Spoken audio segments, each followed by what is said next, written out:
Donc, quand vous savez que l'expression de l'accélération dans le repère de freiner s'écrit sous la forme A égale à ATET plus ANEN ou bien AN fois N. Ça, c'est l'expression de l'accélération dans un repère de freiner. Avec AT, c'est la composante tangentielle. Donc, par définition, la composante tangentielle AT égale la dérivée de V dt égale la dérivée dt.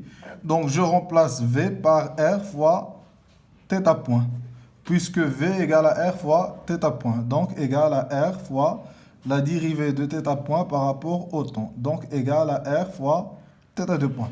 Donc, voilà l'expression de l'accélération tangentielle. Donc, implique que l'accélération tangentielle, dans le cas d'un mouvement de rotation, égale à R fois θ2 point. Et AN égale, ou bien représente la composante normale.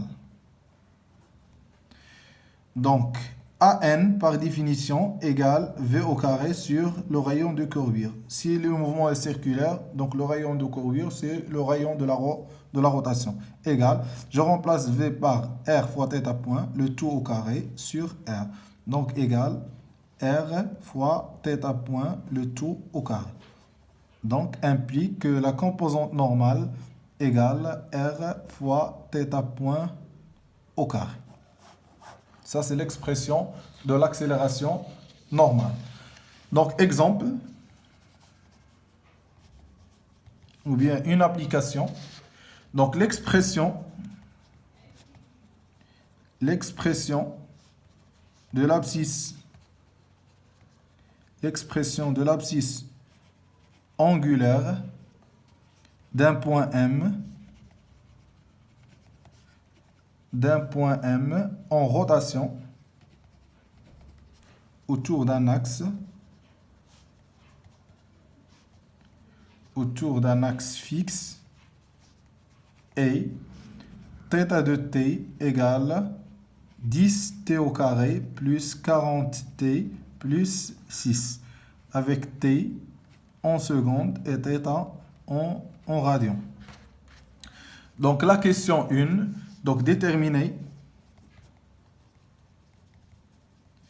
l'expression de la vitesse angulaire. Donc par définition, la vitesse linéaire est notée V. Par contre, la vitesse angulaire est notée θ point.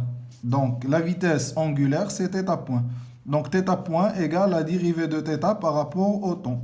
Donc je dérive cette expression, donc égale à 20t plus 40 plus 40. Donc implique que θ point de t égale à 20t plus 40. Donc voilà l'expression de la vitesse angulaire en fonction de temps. Donc la question 2, c'est déterminer l'expression de l'accélération angulaire.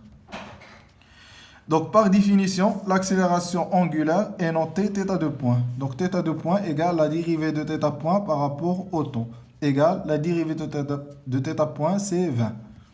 Donc c'est 20 rad par seconde au carré. Donc implique que θ2 point égale 20 rad par seconde au carré. Donc la question 3. Donc quelle est la nature du mouvement du point M? Donc puisque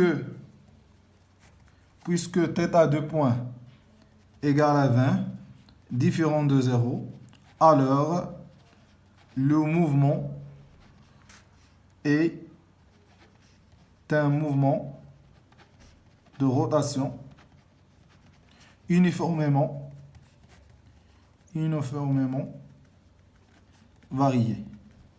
Donc, le mouvement de rotation uniformément varié. Donc, si θ2 égale à 0, on dit que le mouvement de rotation est uniforme.